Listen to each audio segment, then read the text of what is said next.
Бандура о 5 струнах. Так историк-краевед Руф Игнатьев описал думбыру – струнный щипковый музыкальный инструмент, на котором играли башкиры. Напомним, до сих пор башкирская домбра была представлена лишь в трехструнном исполнении, по описаниям другого известного фольклориста Сергея Рыбакова. Но совсем недавно в арсенале этногруппы «Ятаган» появилась новая думбыра с 5 струнами.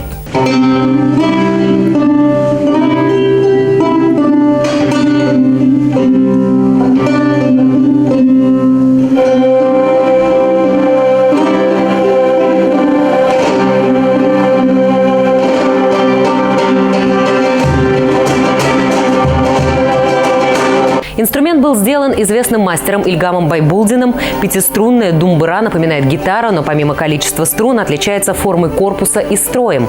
Ильдар Шакир признается, что только начинает осваивать этот инструмент. Однако уже ясно, что 2 дополнительные струны серьезно расширяют простор для творчества. Пока команда обновила аранжировки 4 своих композиций, работает над другими.